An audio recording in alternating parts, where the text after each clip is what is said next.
Awesome. All right, go to Matthew 6:16. Just go ahead and turn there while I summarize, summarize from our last lesson, which was 2 weeks ago. I can't believe the time has gone by that quickly.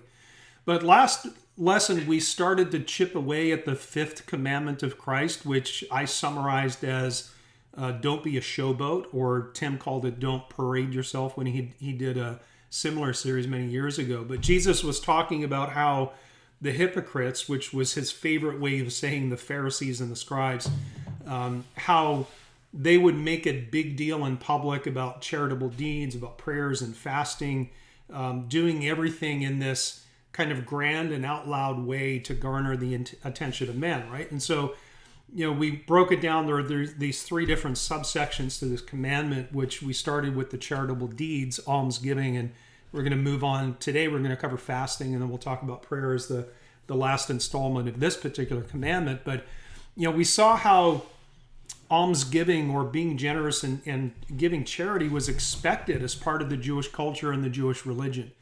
And there's a link to righteousness in the Bible as well. And I think that's why Rabbinical Judaism predicated its concepts, modern concepts, let me say post AD 70 concepts of righteousness, based on three pillars, which was the study of the Torah, or is the study of the Torah, prayers, and then giving to charities, right? That's how Jews become righteous according to Rabbinical Judaism these days.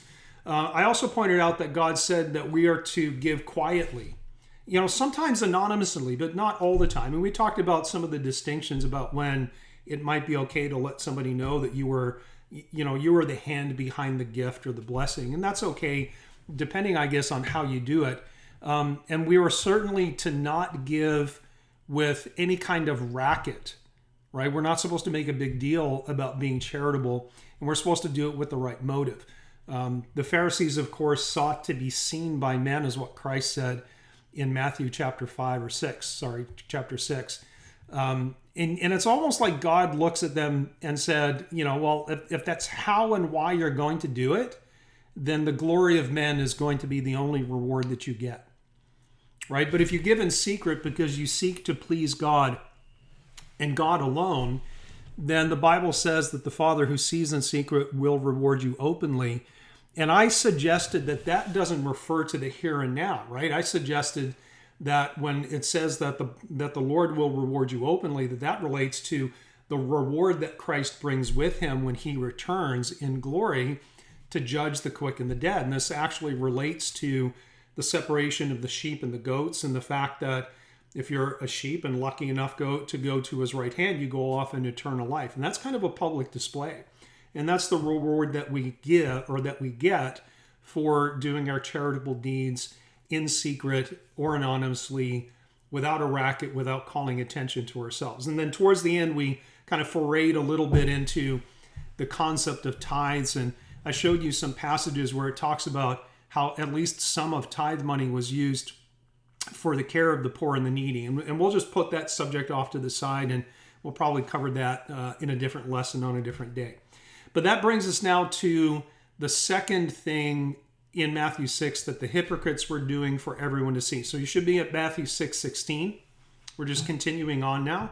He says, "Moreover, when you fast, do not be like the hypocrites with a sad countenance, for they disfigure their faces, that they may appear to men to be fasting. Assuredly, I say to you, they have their reward. But you, when you fast, anoint your head and wash your face, so that you do not appear to men to be fasting, but to your Father who is in the secret place, and your Father who sees in secret will reward you openly." You see that same terminology, right? "Do not lay up for yourselves treasures on earth, where moth and rust destroy, and where thieves break in and steal." So, last lesson we talked about how Jesus assumed that his disciples would pray. He assumed that they would fast. He assumed that they would give to charities. He said, when you fast. He didn't say if you fast. But when he's talking about fasting here, it's like, moreover, when you fast, don't be like this. When you fast, be like this. What fasting is Jesus referring to?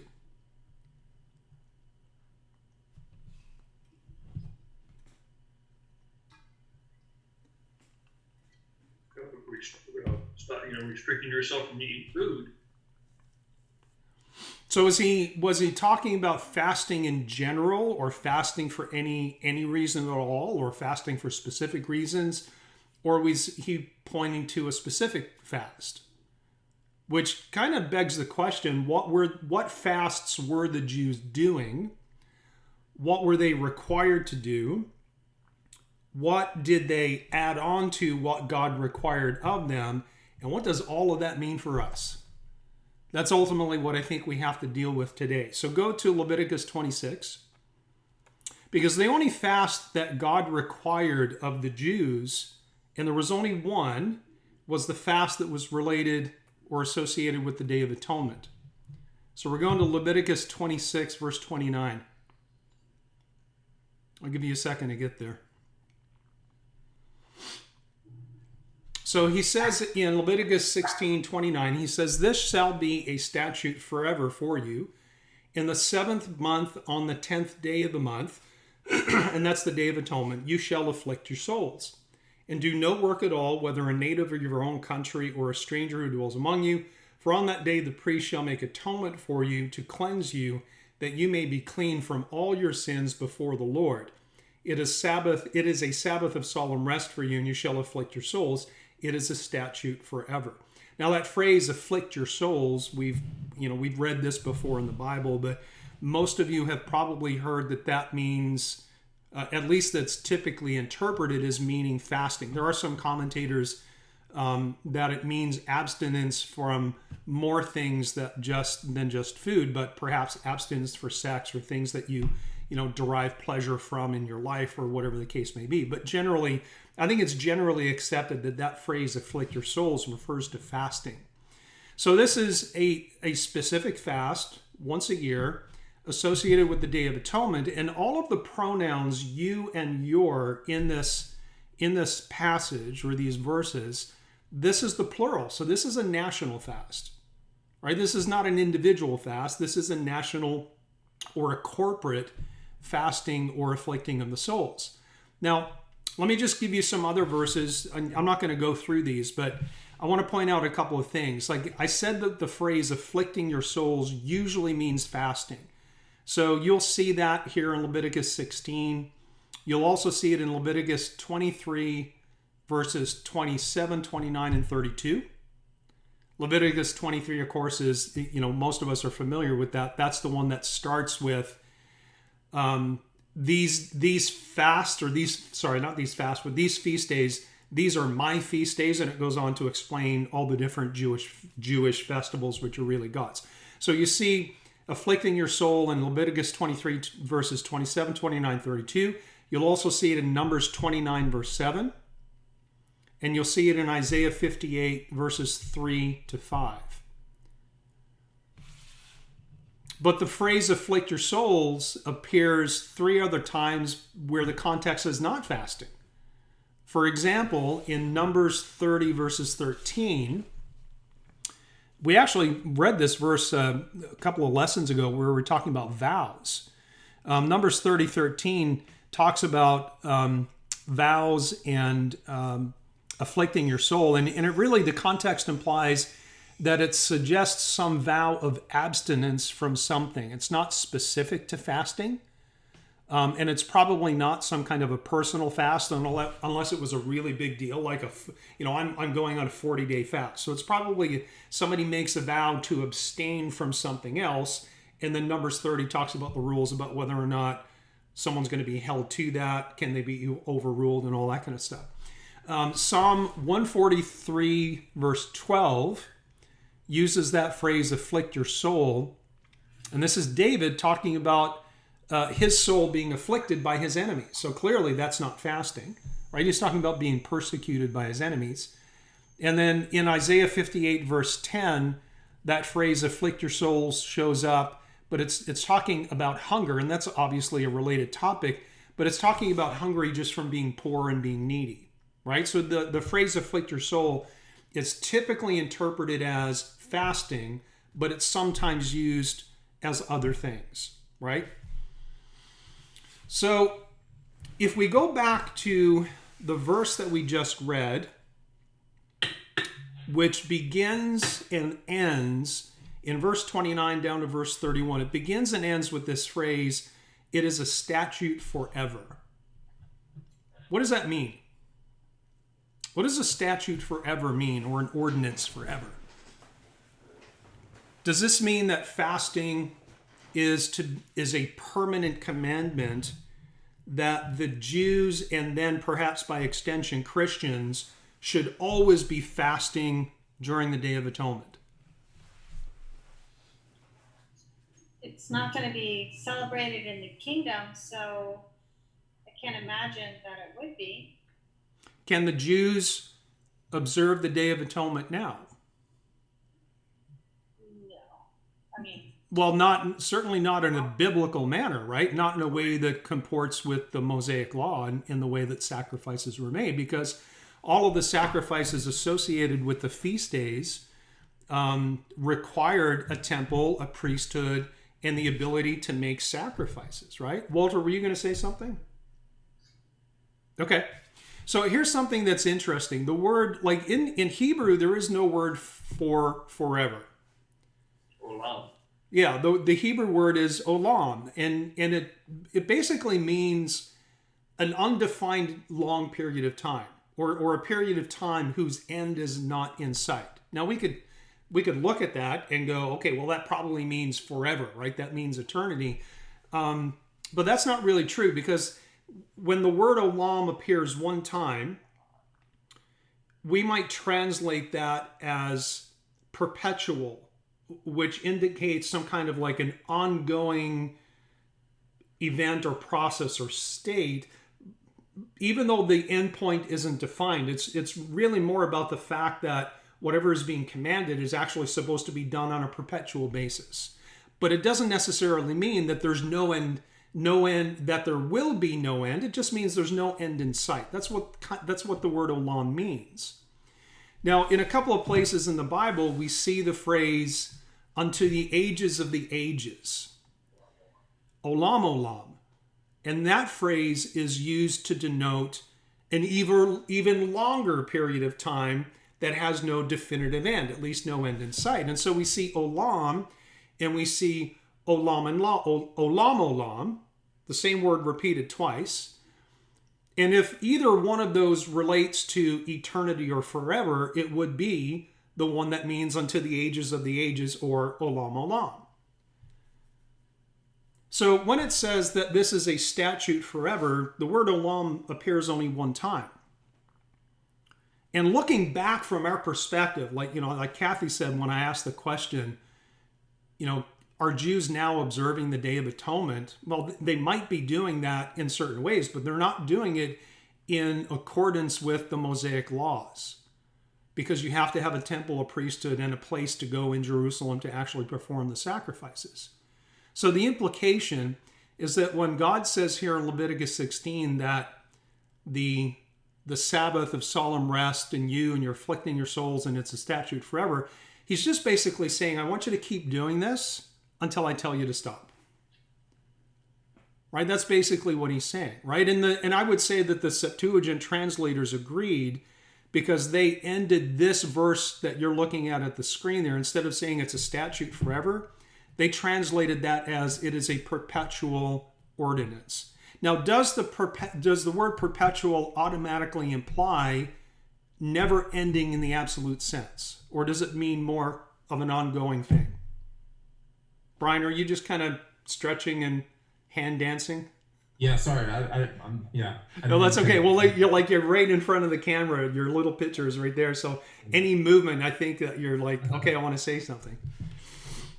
So let me ask that question again. Does the word perpetual truly mean no end ever, or does it mean something to be done on an ongoing basis? Something to be done on an ongoing basis. That's really what it means, right? So the word perpetual kind of allows for an ongoing repetition without really talking about whether or not there's going to be end to that ongoing process or that ongoing observance.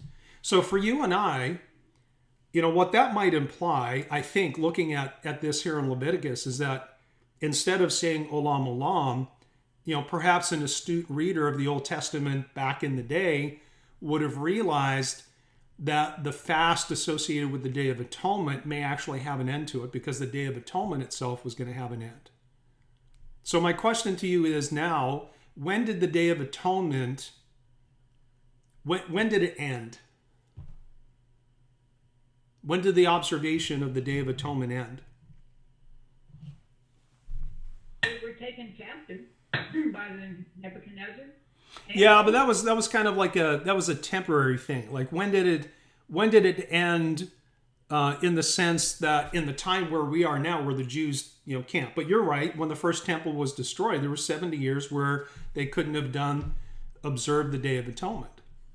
When did it end for us, or when did it end for them? It's a good question. Because for them, it ended at the destruction of the temple in AD 70, right? Right.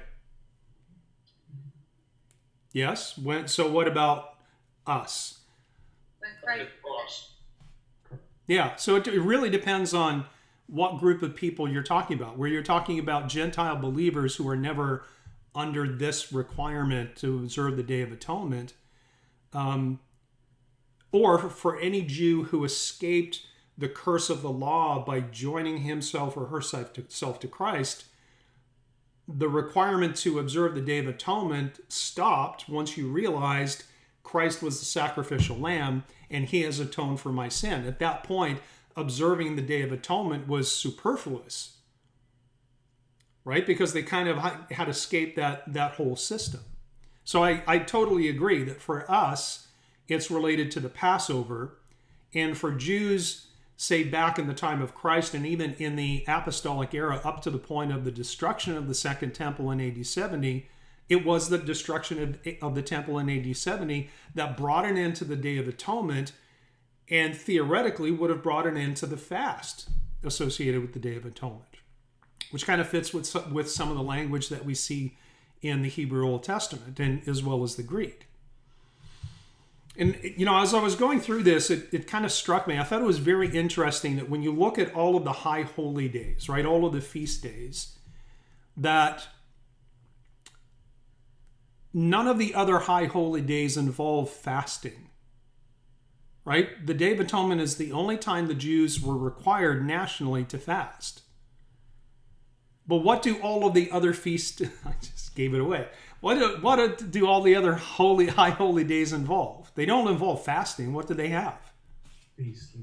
Yeah, it's kind of like the opposite, right?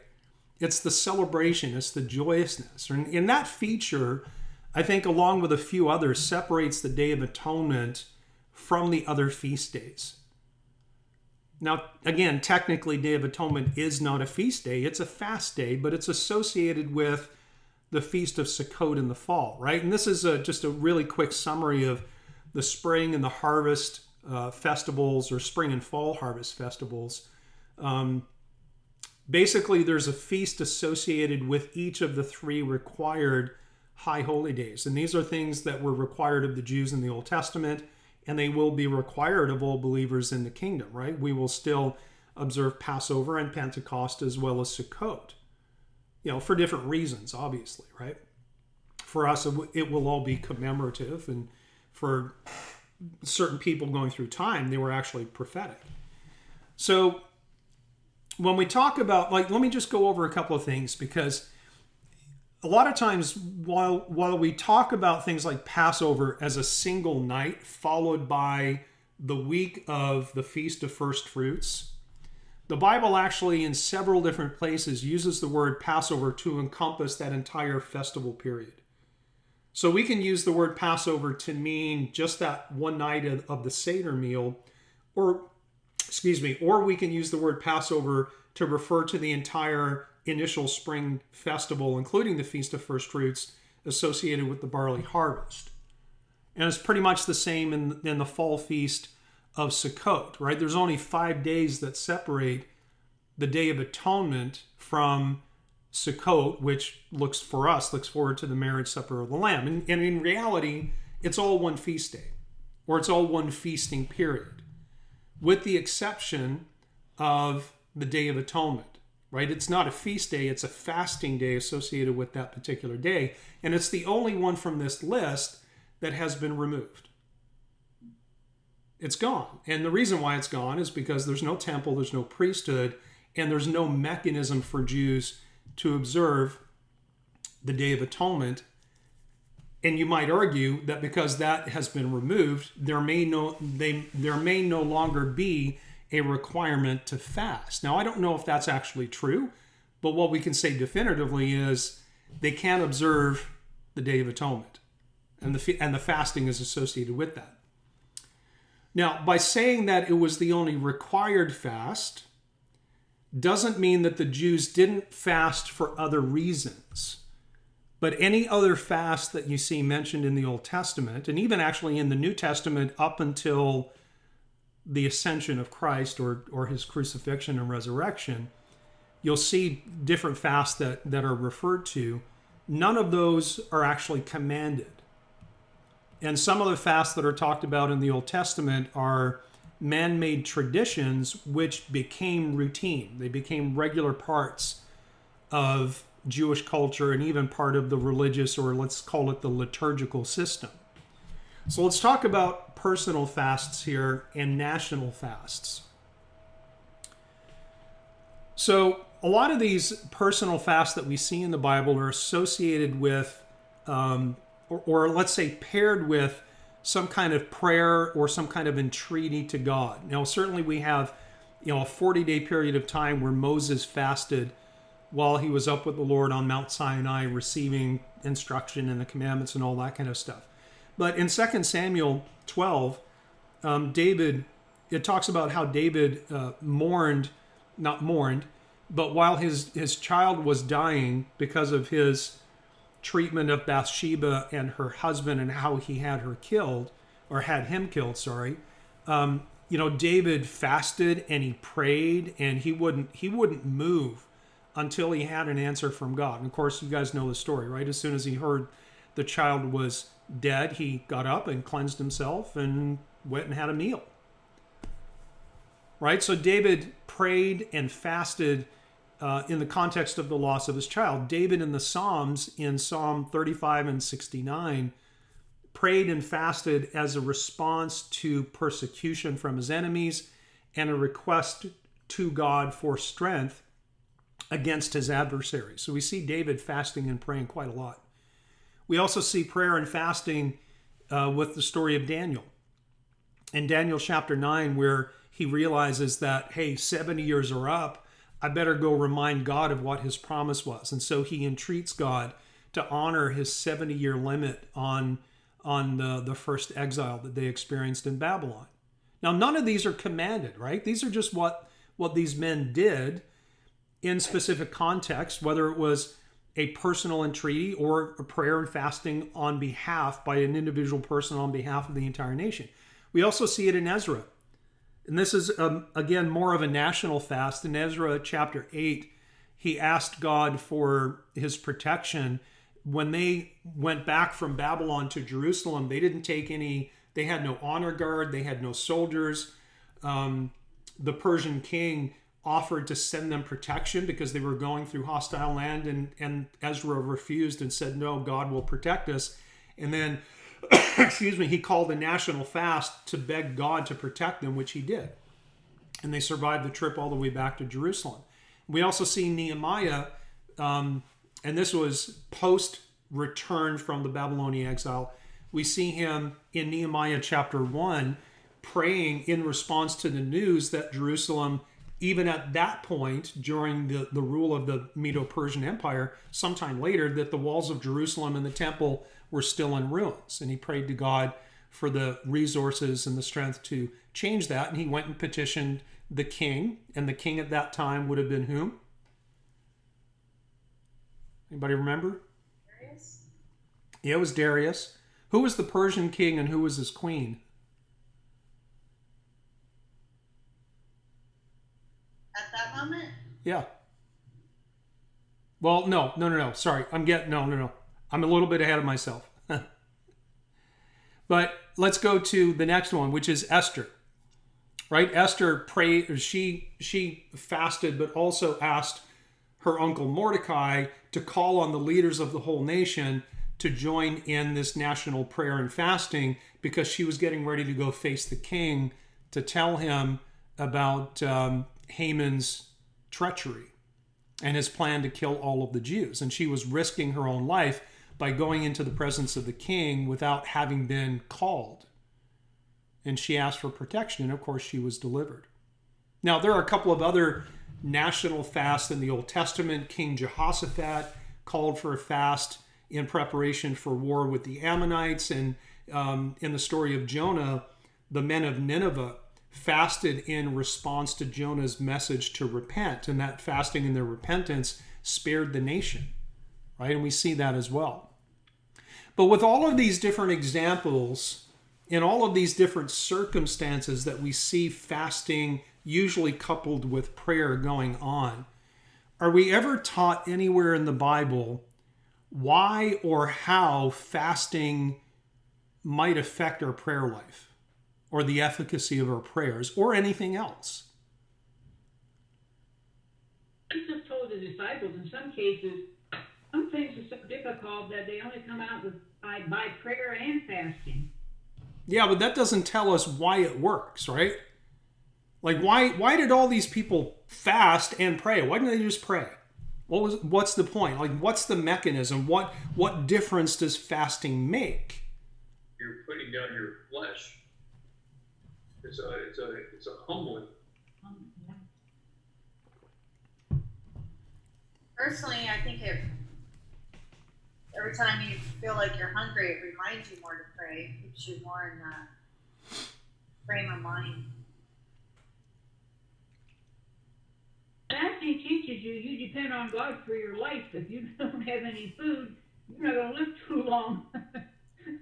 Yeah, but you can fast for a day and not really be going like, oh, I'm actually going to die. Oh, You know, yeah. you can go minutes without air, you can go days without water, but you can go weeks and weeks and weeks and weeks without food, right? You can go 6-7 weeks easily. Well, not easily, but you can go a long time. So here's the thing, is like all of these, everything, and I don't disagree with anybody, these are all opinions, because the Bible doesn't tell us why. The Bible doesn't tell us how it works or why it works. All we see is, in certain circumstances, some pretty important people fasting and praying because there's something serious going on, right? So like Kathy was mentioning, like hunger. Some people say that fasting, and this is all opinion. In my opinion, this is all opinion, whatever that means. Some people say that fasting connects to prayer by boosting our focus and our frequency, right? So frequent hunger pains, if you feel them during a day of fasting or a period of fasting, can remind us of prayer. So people go, oh, well, every time I feel hungry, I'm going to stop and pray. Right? But that only works if you feel hungry. Some people fast and they don't feel hungry.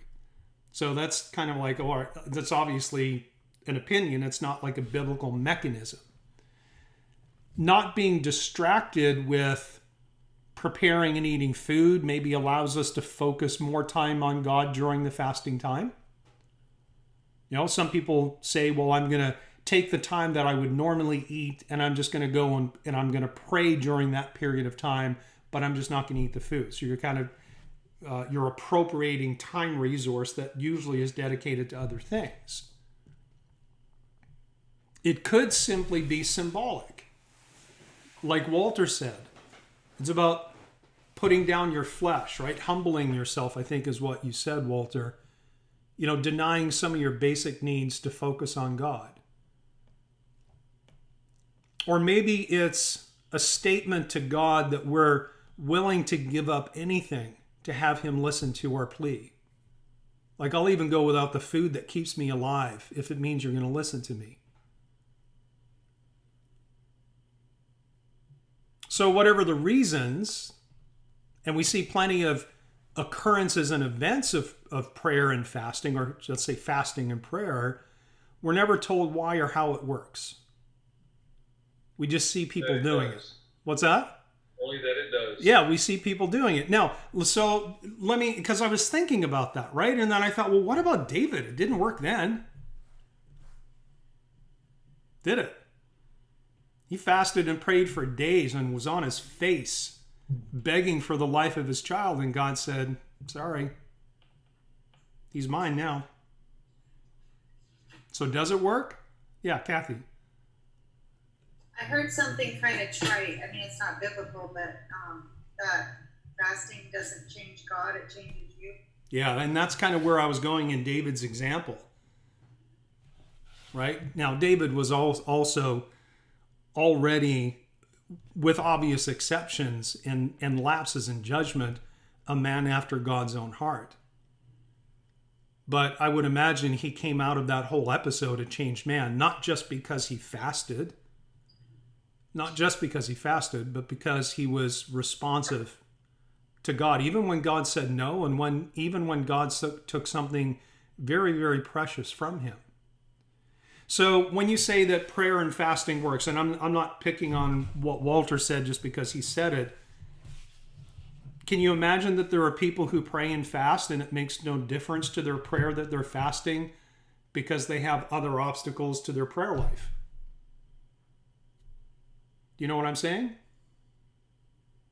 Some people fast and pray. They think, well, if God sees me doing this, then you're going to force him to do what you want. Yeah, like it's not like some kind of a magical combination of elements that guarantees that God's going to give you what you want. But just trying to, for you and I, because the Bible doesn't explain why it works, and because we're not even commanded, David wasn't commanded to fast during that period. The whole nation was only commanded to fast once, and there's no instructions.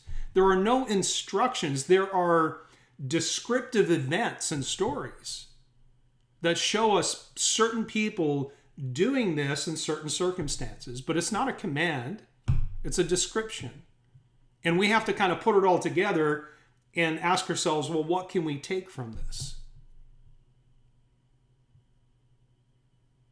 In the New Testament, we see personal fasts as well. We see them in preparation for big decisions, important decisions, or sometimes just as part of general service to God or personal dedication. So in Luke chapter 2, and I don't have this on the screen, so if you want to write the references down and just go read them, Luke 2, 36, 37 says that Anna the priestess, who served in the temple, prayed and fasted frequently. And it says that she fasted and prayed, I think it says, day after day or day in and day out or something like that. But that day in and day out refers to the prayer. It doesn't refer to the fasting. Like, you can't fast perpetually. Like, it just doesn't work.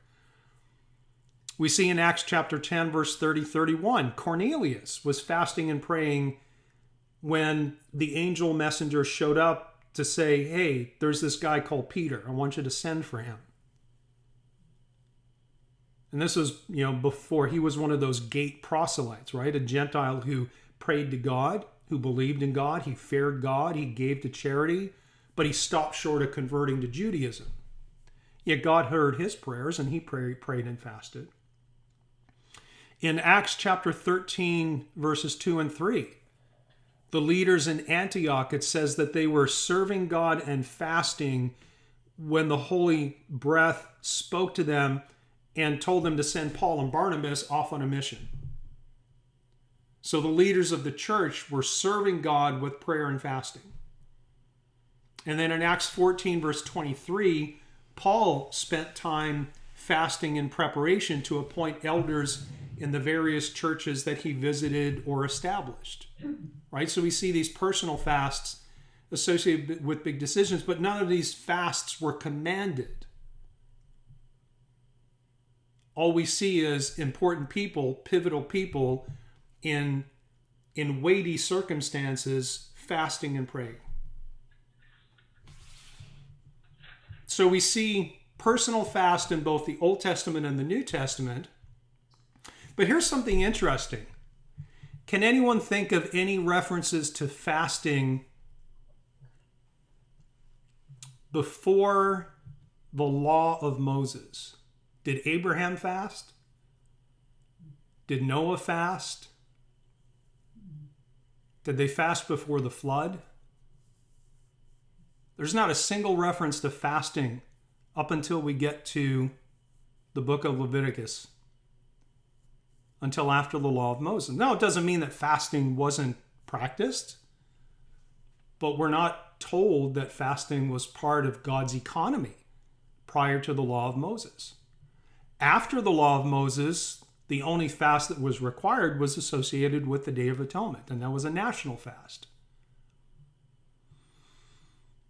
And in the New Testament, I don't think we see any national or corporate fasts in the apostolic era. All we see are personal fasts. Right? It's not like the Day of Atonement, the fast associated with the Day of Atonement was a required thing for Christians in the apostolic age, right? Post-cross, pre-destruction of the temple. Now, if you look at church history, we see in later centuries, we see the addition of Lent, which, are we in Lent now? Or not we, because we're not Catholic, but or Episcopalian. But is Lent right now, or is it coming up soon? Now. It is now, right? That's what I thought, right? So, with the addition of Lent, and again, this came centuries later, fasting was required on Ash Wednesday and Good Friday, as well as Wednesdays and Fridays during the whole Lenten period, which is 40 days. So we have Catholics and Lutherans and Orthodox Christians and a few other major denominations all have some kind of regular fasting as part of their liturgical calendar, right? And like, why do you think these routine and regular fasts, whether it's associated with Lent or something else, why do you think they were on Wednesday and Friday?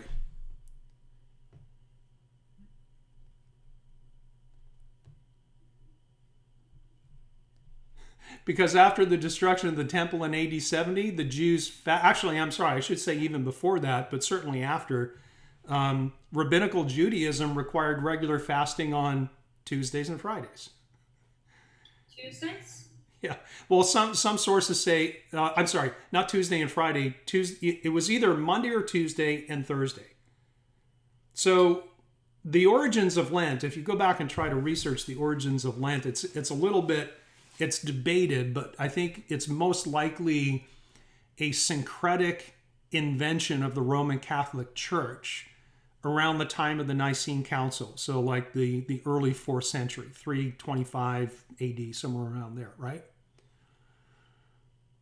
And so what ended up happening was like, okay, we're going to start implementing this routine fasting, but the Jews fast on Tuesdays and Thursdays, so we can't do it the way they do it. Let's pick Tuesday or Monday and Wednesday or something, or Wednesday and Friday.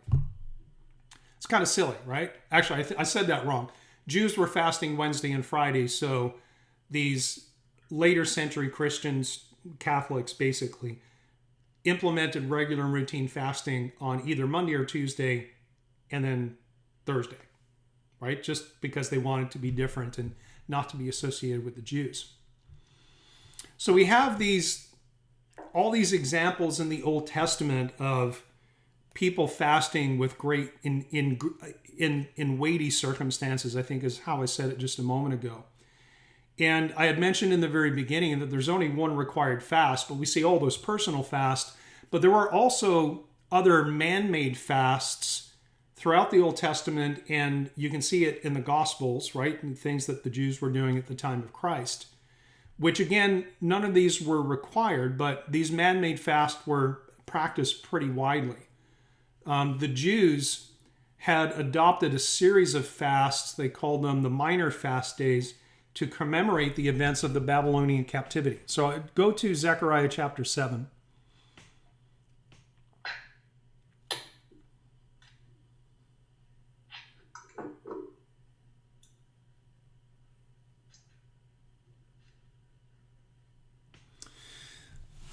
So after the Babylonian exile was over, when Cyrus and the Persians defeated the Babylonians, they said, hey, Jews, you guys can go home. a lot of Jews remained in Babylon, and they remained under the rule of Darius the Mede. And in Zechariah 7, we see the Jewish leaders in Babylon coming to the priests, asking if they should continue 4 fasts that they had begun to do while they were in Babylon to commemorate the destruction of the temple and a couple of other related events. So let's read Zechariah 7, verse 1. It says, "Now in the 4th year of King Darius, it came to pass that the word of the Lord came to Zechariah on the 4th day of the 9th month, Chislev. When the people sent Sherezer with Regamelech and his men to the house of God to pray before the Lord, and to ask the priests who were in the house of the Lord of hosts and the prophets, saying, should I weep in the 5th month and fast as I have done for so many years?" And this is referring to the time that they were in Babylon. So in Zechariah 7, or in verse 4, God follows up and basically said, dude, those fasts were yours. They weren't mine. Right? He says in verse 4, "Then the word of the Lord of hosts came to me, saying, say to all the people of the land and to the priests, when you fasted and mourned in the 5th and 7th months during those 70 years, did you really fast for me? For me? When you eat and when you drink, do you not eat and drink for yourselves?"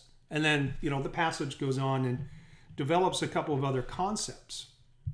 So it's very interesting that God didn't tell them, don't do this, but he basically said, listen, the onus is on you. You made this stuff up. You didn't do this for me. This wasn't my idea. Now, it doesn't necessarily mean he's condoning it, but he's setting the record straight. I have required one fast, and that's the Day of Atonement. You could almost fill in the blanks and say, if you want to keep doing that, fine, but don't think that I told you to do that. This is something that you guys made up. During the time of Christ, go to Luke chapter 5.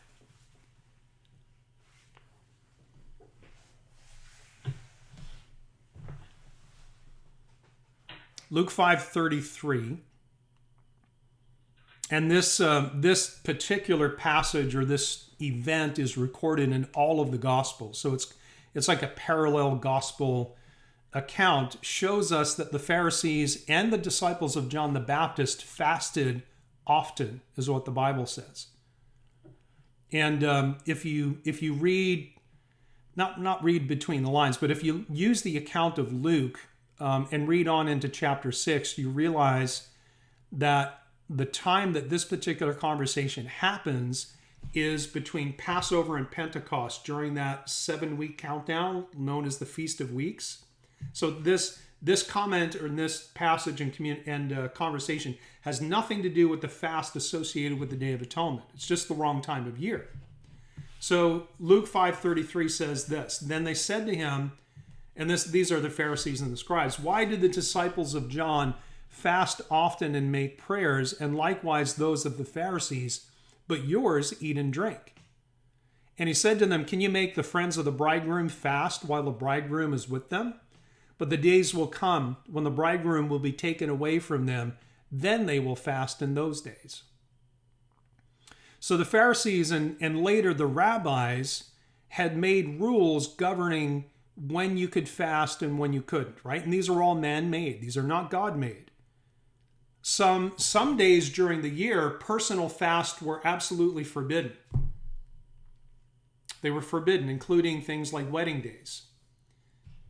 And here Jesus uses the bridegroom and the groomsman analogy, which is something that the Pharisees would understand, to show him that while he was there with them, his men, his disciples, the men who would become his apostles, would refuse to fast because the bridegroom was there, and that was a time of celebration. But he said the day would come when they will fast. He said the day will come when the bridegroom is taken away from them, and they will fast then. What days is he referring to here? Verse 35, "But the days will come when the bridegroom will be taken away from them, then they will fast in those days." After he ascended to heaven? Yeah, it's one possibility. just the whole apostolic time of the Gentiles age. Yeah, so I mean, if you read just a handful of commentaries, you realize that there's many opinions, right? Because it's not defined. Jesus doesn't define it. So some say it is the church age, the whole church age, where when Christ is, after the ascension, he's seated at the right hand of the Father. Others say that it refers to when he was taken away to the cross. Now, I personally think that it refers to the time between his death and his resurrection. This is just my opinion. Right? What did the Jews do? What did the disciples do on that day and a half between when he died and was placed in the tomb and when he rose again and appeared in the garden tomb? Where were they? They were in the upper room scared to death, and they were Hiding, yeah. praying. They were terrified.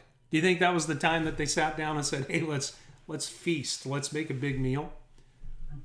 Yeah, so this, and again, this is just my personal opinion. I think when Jesus said that the days will come when the grim, he didn't say the day will come when I leave them. He said, I will be taken away.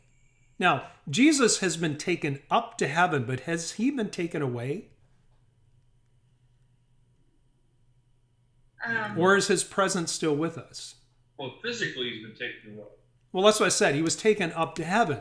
But has his presence been totally removed from us? No. No.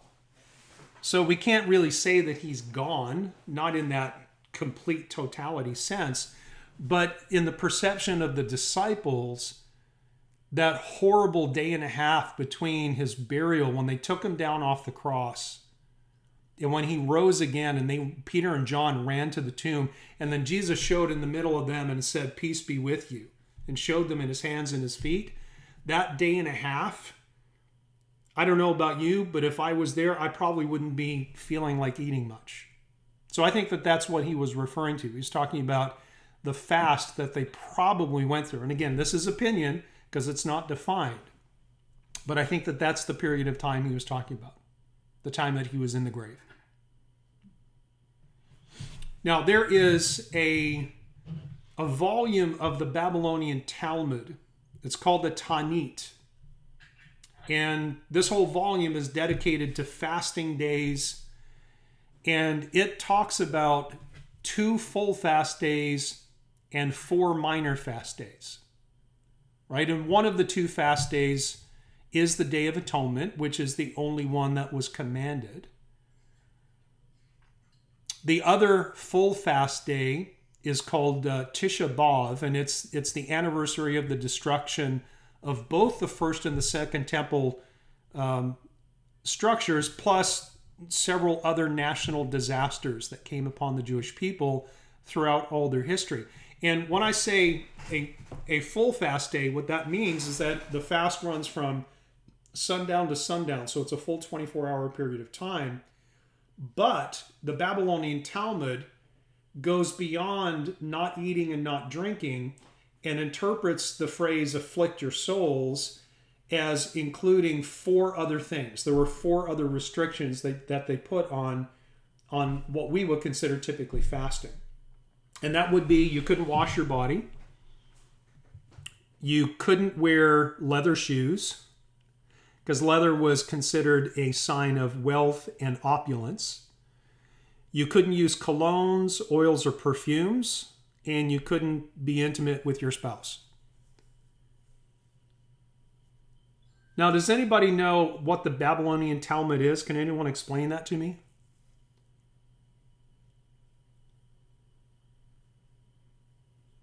When do you think it was written?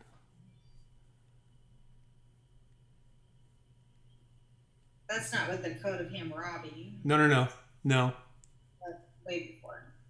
So there are actually 2 Talmuds. One is called the Babylonian Talmud. The other one is called the Jerusalem Talmud. But the Babylonian Talmud is the one that typically most Jews refer to. But this is part of, you may remember me talking in the past about the Mishnah and the Gemara. Basically, the Babylonian Talmud was written during the time in Babylon. And it was where the Jewish sages and scholars decided to take all of their oral traditions and teachings and write them down.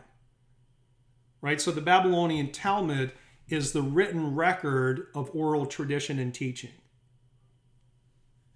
Right? And a lot of it is man-made. A lot of it has changed. And the Mishnah is a written commentary that has happened over a very long period of time about what the Babylonian Talmud means.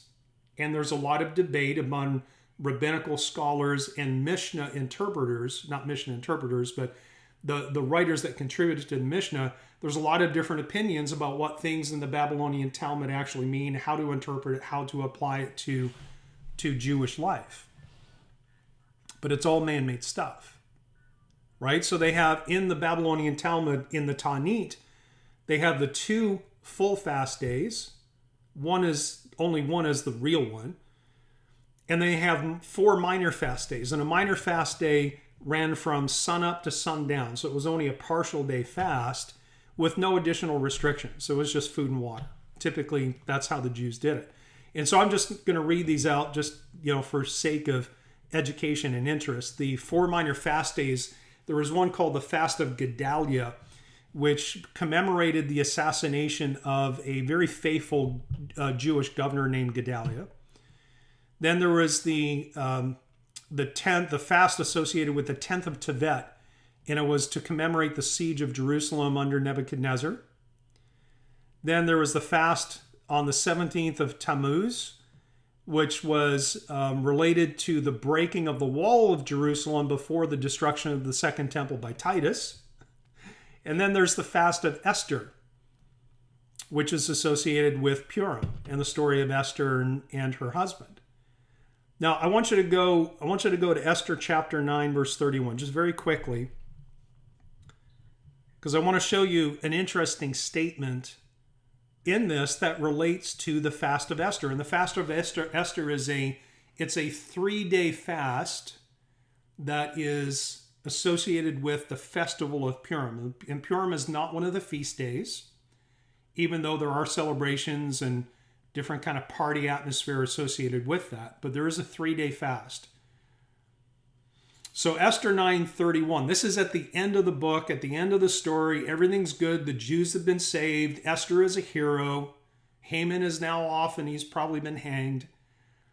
And Esther 9:31 says, and this is talking about Mordecai sending a letter out to all the leaders across the land to confirm these days of Purim at their appointed time, as Mordecai the Jew and Queen Esther had prescribed for them, and as they had decreed for themselves and their descendants concerning matters of their fasting and lamenting. So is the fast of Esther a God-derived commandment? Or is it man-made? Man-made. Does it mean it's wrong?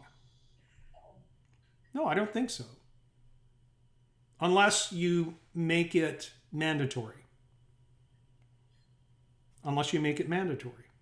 Because what happens when you make it mandatory?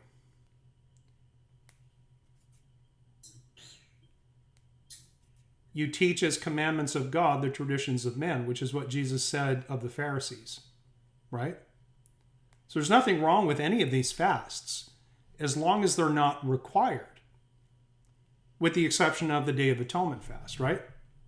Now, I mentioned earlier that the Pharisees had added further fastings on Tuesdays and Thursdays, right? And it became a point of pride for some people. Go to Luke chapter 18. Gosh, I'm realizing how long I'm going. Where did the time go? Daylight savings. Yeah. So Luke 18, verse 10, this is the story of the Pharisee and the tax collector praying. 2 men went up to the temple to pray, one a Pharisee, the other a tax collector. Pharisee stood and prayed thus with himself. God, I thank you that I am not like other men, extortioners, unjust, adulterers, or even as this tax collector. I fast twice a week. I give tithes of all that I possess. Right? So when he was saying, I fast twice a week and I give tithes of all I possess, what's the point of that statement? Holier than thou. That's exactly it, right? Because how often were Jews required to fast? Once a year. Not once a week, once a year. Right? So the Jews, the Pharisees, had actually made it part of their reform platform because they were a reforming political party. They had made it part of their platform that to show true piety, you were going to fast twice a week.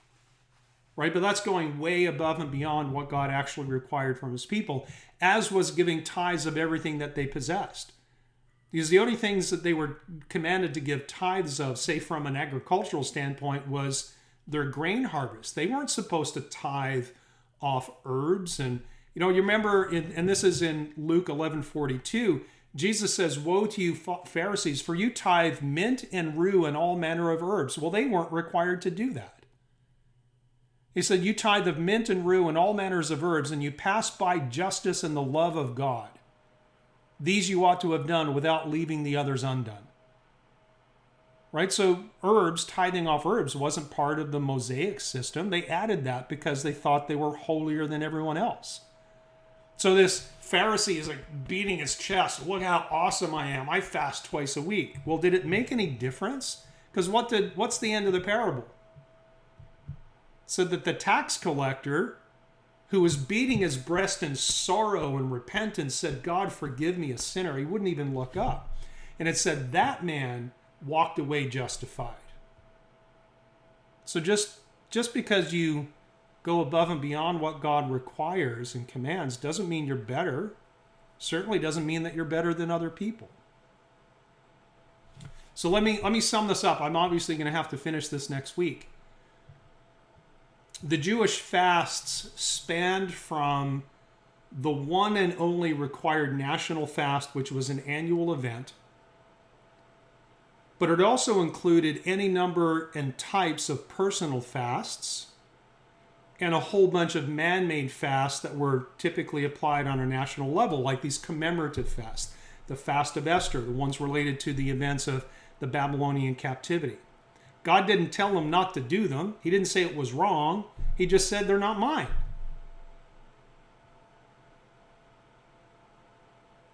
And then there were the fasts that the Pharisees had heaped upon themselves and expected of the people as proof of higher levels of personal piety and became a point of pride.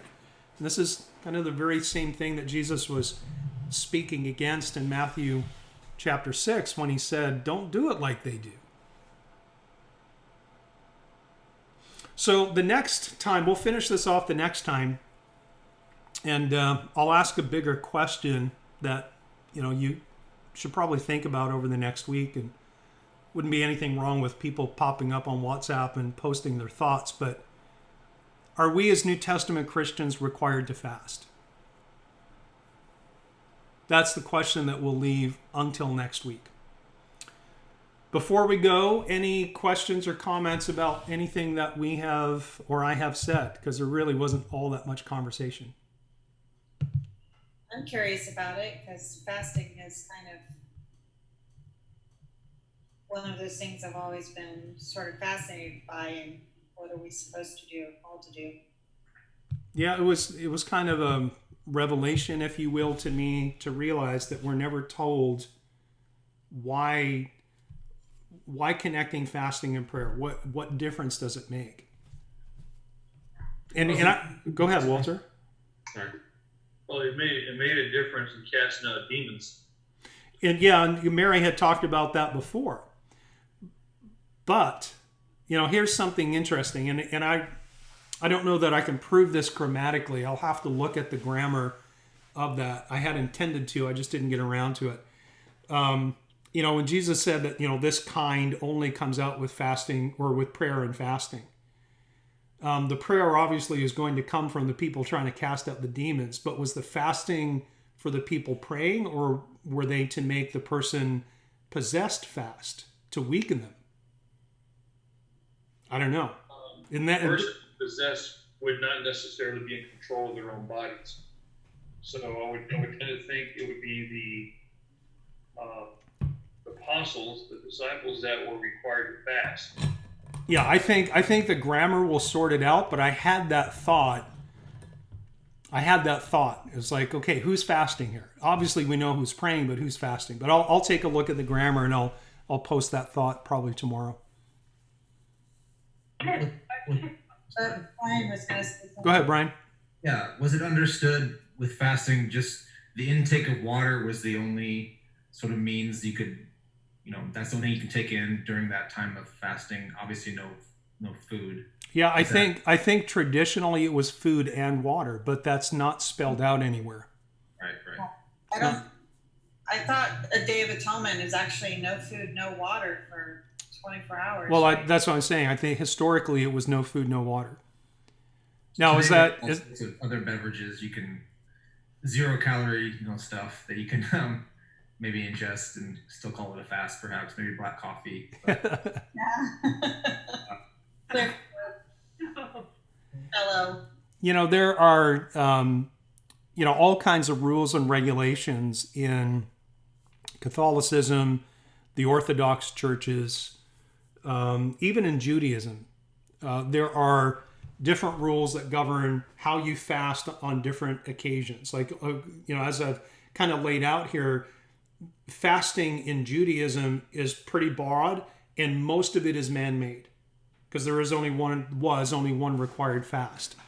But if you look at some of the Christian denominational traditions, and I'm just going to loosely throw Catholicism into that statement, they give kind of guidelines, and they kind of put it down to the strength and the dedication of the person, right? And so in Catholicism, and during Lent in particular, a true fast for Lent would be a 40-day fast with no food and no water, like Moses did, like Jesus did. I don't think that's supernatural stuff, right? So that's not medically advised just because of the water issue. So then you downgrade that to, okay, if you want to be super serious, say about Lent, you fast, you drink water, but you fast for the whole 40 days. And if you can't handle that, then you go on a liquid diet for 40 days. And if you can't handle that, you eat only vegetables and no meat. And if you can't handle that, you have vegetables and seafood, but no meat. And there's kind of all these different options. Like you can kind of pick the kind of fast that you do. And the reality is, because it's all man-made, I don't think God cares. I think that if you're going to choose to fast, for whatever reason you choose to do so, pick something that's hard for you. Otherwise, what's the point? The point is to have the urge and squash it.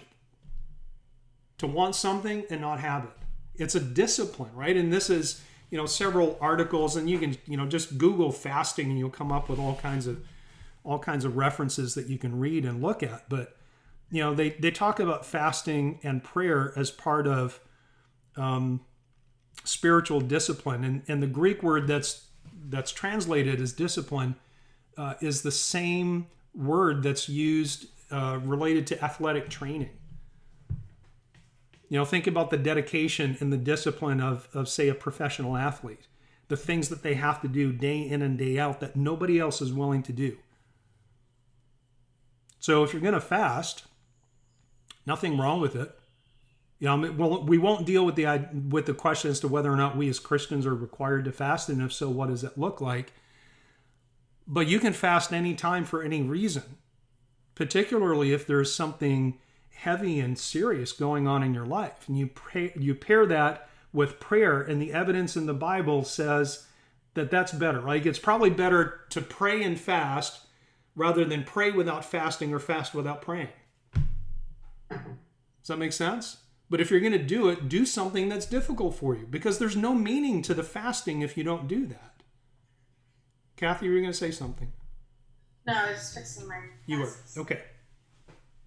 I have a comment to make about that. Back in the old Presbyterian church, you had to give up something you liked, like candy bars or potato chips. That was your Lent. that was your sacrifice. Everybody used to, I'm giving up, Hershey candy bars. Oh, what are you giving up? One thing. That's what they would give up. Yeah. Oh, that was so hard. Yeah, and it usually is like whatever it is that you're addicted to, right? But the whole idea of Lent is a fabrication, and it's I I think the abundance of evidence or the preponderance of evidence suggests that it was actually, this whole concept of giving up things during that period of time was part of paganism, right? Fasting is not and never was exclusive to the Jews. There's evidence in Akkadian literature and ancient Babylonian texts. Fasting was practiced widely in the pagan world, ever before God asked his people to do it. Still is, actually. Yeah. So it's not unique to us. It's not unique to the Jews. It's just what man has done in a kind of a religious sense. Now, in the pagan world, from what I can tell from what I've read, I shouldn't say a lot, but at least some fast practiced in pagan religions are associated with, say, anniversaries of deaths with loved ones or people who have just died. So it's almost as if the fasting was in aid of the dead to assist their passage into the afterlife and all this kind of baloney stuff. But it's not unique to the Jews. They didn't make it up. Well, they made a bunch of stuff up, but they didn't invent fasting. I did think it was somebody comment on this if you have any thoughts. Like I can't find a single reference to fasting before Leviticus, which implies they either did it but it wasn't important, God didn't think to include it, or it just wasn't part of how God dealt with his people, what he required of them. Well, as a matter of fact, Noah was commanded to increase his diet. Yeah. Yep. All right. Anybody have any other things? Yeah, I have a question. As far as all out into eternity and the keeping and commemoration of the Sabbaths and the holy day festivals and all that, what do you think is going to happen at the very end when they have the lake of fire and all the evil people all destroyed everything, and then we're looking now past the millennium and all? Do you believe that these festivals will be around, or are they just going to keep the Passover as a reminder of Christ's sacrifice for all eternity? Do you think we will observe days like to commemorate these things? You're talking about post-millennium?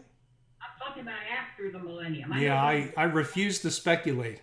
I just wonder if there's any indication, they say forever and ever and throughout all eternity and all these.